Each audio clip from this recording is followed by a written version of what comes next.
Halo, jadi di sini saya akan menjelaskan tentang strategi bisnis retail. Sebelumnya perkenalkan dulu, nama saya Nagi Galularian Majidan dari Prodi Pendidikan Tata Niaga 2018A. Dari definisinya sendiri, strategi pemasaran retail adalah segala kegiatan jual beli yang bertujuan menyalurkan barang kepada konsumen akhir guna memenuhi kebutuhan pribadi para konsumennya. Jadi pemasaran tersebut mengacu kepada variabel di mana pedagang eceran tersebut dapat mengkombinasikan menjadi jalan alternatif sebagai suatu strategi pemasaran untuk dapat menarik konsumennya. Selanjutnya ada strategi retail adalah proses dan pernyataan untuk mengidentifikasikan. Yang pertama ada target pasar. Target pasar adalah segmen pasar yang menjadi fokus bisnis retail dalam penyusunan rencana sumber daya, usaha, dan bauran retailnya. Yang kedua ada format retail, yaitu menggambarkan karakteristik operasi dari bisnis retail seperti jenis barang, desain toko, harga, iklan, dan sebagainya untuk memenuhi kebutuhan target pasarnya. Yang ketiga ada keunggulan kompetitif yang berkelanjutan, yaitu keunggulan pengecer yang tidak mudah ditiru oleh pesaing dan dapat dipertahankan selama jangka waktu yang panjang.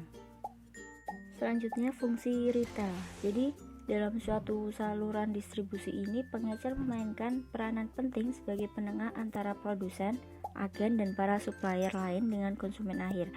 Jadi ada 4 fungsi utama pedagang eceran atau retail. Yang pertama ada peranan antara distributor dengan konsumen akhir. Yang kedua, penghimpun berbagai kategori jenis barang yang menjadi kebutuhan konsumen.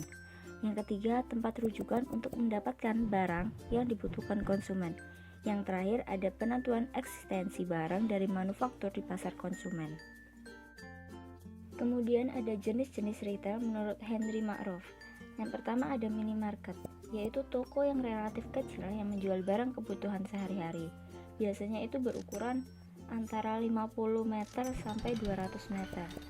Kemudian yang kedua convenience store, yaitu toko yang mirip minimarket dalam hal produk yang dijual tetapi berbeda dengan harga, jam buka, dan luas ruangan. Yang ketiga ada specialty store, yaitu toko yang menyediakan pilihan produk yang lengkap hingga konsumen tidak harus mencari lagi di toko lain. Kemudian ada factory outlet, yaitu toko yang menjual produk-produk ekspor yang masih layak jual untuk dijual. Kemudian ada distro atau distribution outlet, yaitu toko yang menjual produk-produk yang memiliki merek sendiri. Kemudian yang keenam ada supermarket, yaitu toko yang menjual produk-produk kebutuhan sehari-hari dengan ukuran lebih besar dari minimarket. Yang terakhir ada department store, yaitu toko yang berukuran sangat besar dan menjual produk-produk kebutuhan sehari-hari, rumah tangga, bahkan non-pangan. Selanjutnya ada hal-hal penting yang harus diperhatikan dalam bisnis retail untuk mengembangkan keunggulan bersaingnya. Yang pertama ada loyalitas konsumen. Loyalitas konsumen ini berarti kesetiaan konsumen untuk berbelanja di retail tersebut. Mempunyai konsumen loyal adalah metode yang paling penting dalam mempertahankan keuntungan dari para pesaingnya. Yang kedua ada program loyalitas. Program loyalitas ini bagian dari keseluruhan manajemen hubungan antar konsumen. Jadi anggota-anggota program loyalitas ini diketahui saat mereka membeli, karena mereka menggunakan beberapa tipe kartu loyalitas seperti Alfa dengan Alfa Family Club, Carrefour dengan kartu belanja Carrefour, Matahari dengan Matahari Club Card. Yang ketiga ada lokasi. Lokasi adalah faktor utama dalam pemilihan toko konsumen.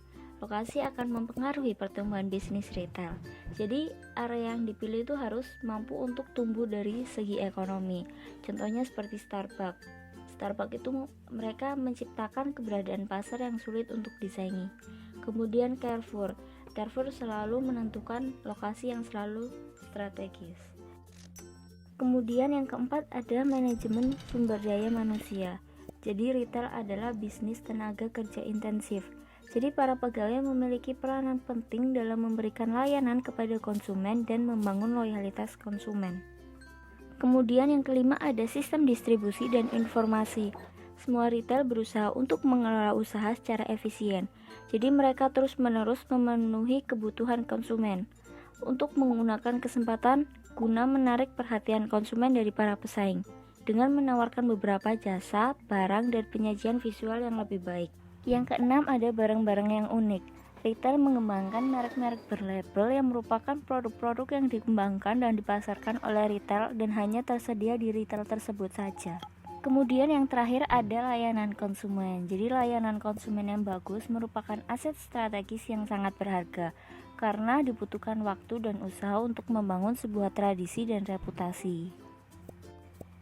Jadi segitu dulu penjelasan dari saya, kurang lebihnya saya mohon maaf. Terima kasih. Wassalamualaikum warahmatullahi wabarakatuh.